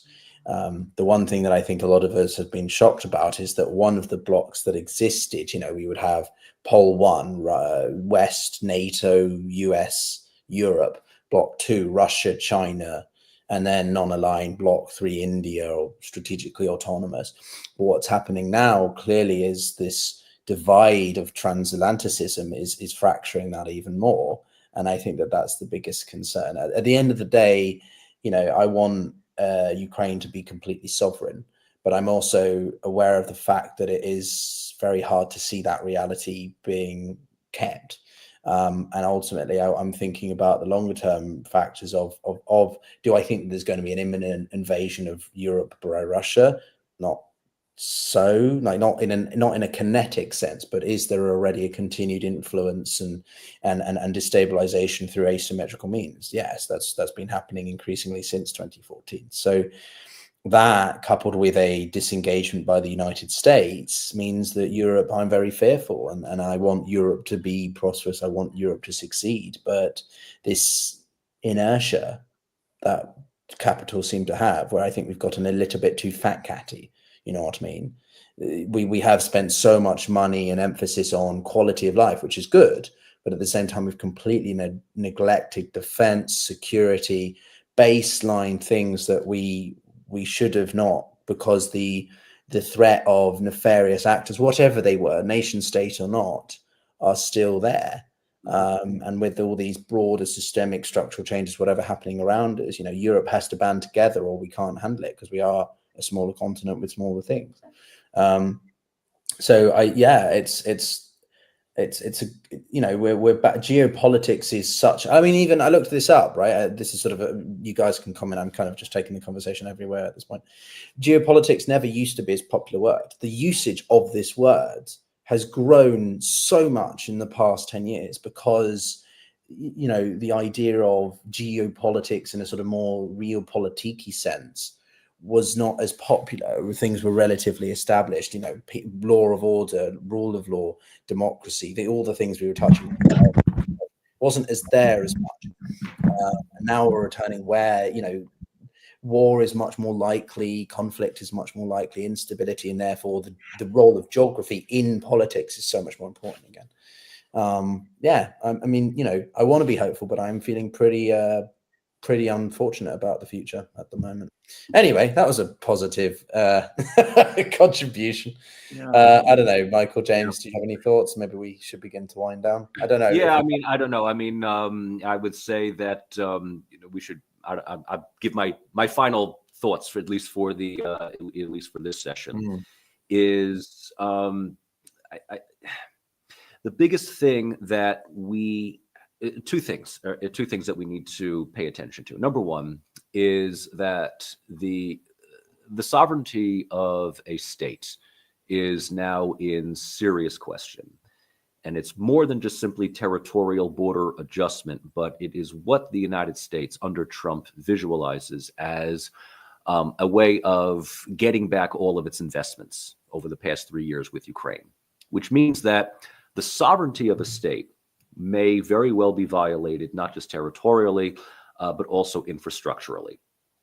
And if this happens, this may very well set a precedent for future conflicts down the road. The second thing is that we've been talking about the United States engaging in rather egregious, self-interested foreign policies under Trump, which seems to be a deviation from the norm prior to that.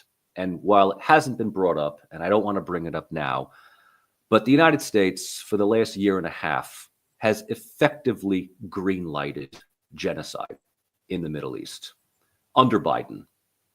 So Trump's foreign policy may be more rude and crude, but it plays into a larger concept of the United States just engaging in great power politics, sometimes hiding behind the mantra of liberalism, other times just openly saying the quiet part out loud. Trump wanting to turn Gaza into a resort by forcibly removing the Palestinians could not have happened had it not been for the previous administration, effectively providing all the diplomatic and military security for another state to do what it did. Sorry, this comment caught my amusement. I've had an existential crisis. I mean, kind of, maybe. I feel like James is feeling even more desolate than I am. I don't know. Any final thoughts, James? Is this our last ever stream? Have I destroyed our sense of unity and optimism, and we don't want to ever talk to each other again? Well, no, maybe you two do. I wasn't terribly optimistic at the start of it. I mean, you know, we're dealing with a reality that I think we saw coming. None of us, I think, expected it to be as bad as it has been. Keep misclicking, sorry. Was that another accidental one of, you know, is it you trying to send subliminal messages? Oh, it was this one. It was this one. Oh, yeah. Yeah, How can you not? How can you not? How can you not be? How can you not be? Exactly, Michael. I completely agree. This is a country could very well be about to be sold out. And Americans who talk about sovereignty and, you know, if shoe was on the other foot, how would they feel in this situation? So yeah, I'm not optimistic. And I think Europe is going to have to do a lot of things. And I'm very pro-European to my core. I believe in European unity. Anyone who listens to what I say knows that I abhor Brexit. I thought it was a huge strategic mistake. I think the enormity of that mistake is now really coming home to roost. It's not just economic, it's strategic. Britain is really working with its hands tied behind its back because it's caught in a bind on this. It doesn't want to upset Trump and everything, but that's a whole other conversation. But I am also a firm believer in transatlanticism. I believe in that alliance between Europe and the United States, and I am really worried about what all of this means. I'm worried about what it means for European security, but I'm also worried about the direction that the United States is going. And at this point, a lot of the Trump supporters will be saying, yeah, no, we'll be fine. We don't need... I think, like a lot of others, I just don't think that's the case. And I think that we are moving into very, very worrying territory in the United States, and it's going to have much, much greater international effects. So, yeah, if I do look depressed, if I do look worried, it's with bloody good reason, frankly. You know, this is not a good situation. And the hope that we might have had a month ago when Trump came in, that maybe he's not going to be as bad. He's so much worse than I think we were expecting. And you can still say it's all bluster at this stage, but words matter in these contexts.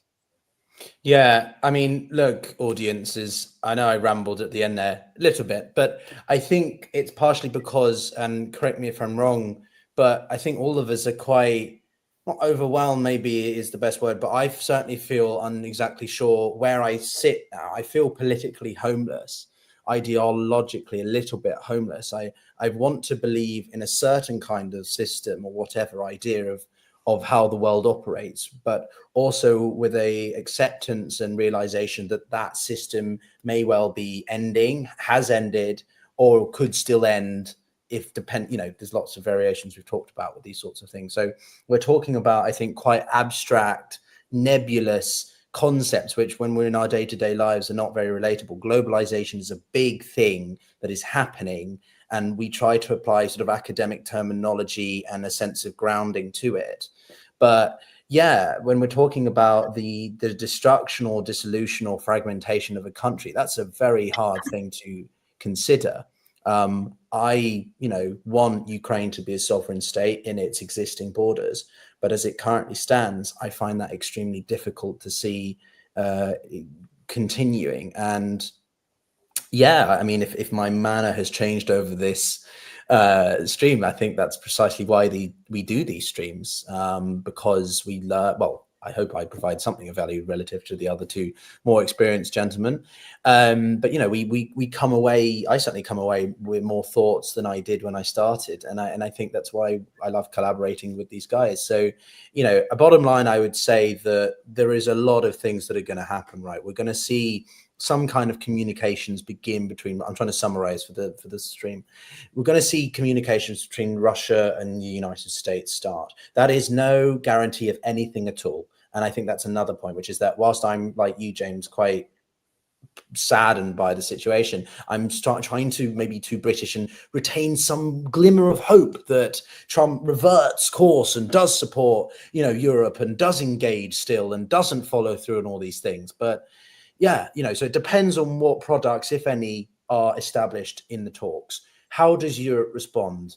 What do they produce? Does that come off, to James's point, as a annoyance for Trump, as a nuisance? Does he actually see it maybe as a positive, and it plays out better? These are all things that we're speculating and predicting about. But, you know, it's all happening in a broader thing where we've got China doing its own thing. We've got the Russians still doing their own thing. The Middle East is still in a state of flux. Africa's changing thing. So we're talking about one very small piece of a incredibly complex set of systems, and why we continue to reconvene and talk about these things. But yeah, I don't know, guys, do you have anything you want to, you know, what have you got coming up? Anything you're putting out? James, you're going to start streaming more, which I'm very excited by the sounds of it. Michael, are you? When I can fit in time in between teaching 5 classes here, as well as a brand new course that I'm now offering. It's a comparative theoretical course on capitalism, nationalism, Marxism, rock, paper, scissors. We should all sign up for that course. That's what we should do. It is my VIP. It's like the best of the best of the best. I got some like real, you know, A-track students in that class. So I actually have to put together my my notes for tomorrow, 9 a.m. We're doing The German Ideology by Karl Marx. So that's kind of what I'm doing, alongside keeping tabs on what's coming out of the Kremlin, Ministry of Foreign Affairs, for translation. I'm waiting on their official statement from this upcoming Trump summit that is being scheduled. Yeah, and I know that people will say in the comments that no negotiations or deal or proposal without Ukraine is relevant. Well, I don't know whether international relations would agree with you there, but James, I don't know, anything you want to mention? Well, you know, I completely agree. I mean, Ukraine's got to be here, but, you know, again, what happens if Trump has made an offer that he thinks is so good, and then he just turns to Ukraine and said, you either take this or we cut off our support. Yeah. We're not going to go with it. We want out of this. So it's going to be... I'm giving you a compliment because someone attacked you for the glasses earlier. So there's a nice comment. Betty thinks that you're... Michael, I'm looking for yours. Oh yeah, keep looking. But I have to say, the compliment came from with a truly brilliant name. That it's sort of like I don't know whether it's quite as funny to Americans as it is to Brits, but Betty Swallocks, I'll take the compliment. All right. Okay. So yeah, lighten the mood a bit. Thank you. If nothing else, that really helps. But yeah, just on a final note on this. I mean, it's a very worrying time. And as I say, you know, Trump could very well, if he feels he's made a really good offer, he'll turn around to Zelensky and say, "You take this, or we're not committed to this war anymore." So it has a lot of leverage. So even if it does have to involve the Ukrainians, and I can't see Europe being able to put in a credible counteroffer. And again, we get back to that fundamental point. If it does put in a credible counteroffer, then it's a counteroffer against Trump. And I think we know where that leads us. Yeah, I think it's, you know, the statement, there are no values, there are only interests, is very applicable. Whether or not you like it, but that is unfortunately very timely, I think, at the moment. But, you know, let's hope maybe this peace deal doesn't happen just like that. Maybe Trump hears what Putin has to say. He goes back, Kellogg has more influence, and he does engage Europe on constructive terms and some kind of, this isn't me saying that I want the war to continue. It just means I don't want Europe and the Ukrainians specifically to be, just cast aside and you know, avoided, right? They are integral for this. But anyway, that's a broader, I think, symbolism of where the broader international system is going. Anyway, guys, thank you very much for joining us. James, Michael, thank you so much. Maybe we'll do this again next week or in a couple of weeks. There's a lot here talking. I always enjoy your company, and everyone for watching. Thank you for do subscribe to these guys. They more than deserve it. Certainly more than I do, mainly because I don't even bother to iron my shirt for a stream. And we'll see you all next time. And yeah, hopefully with more positive news. But take care, everyone. Thank you, everyone.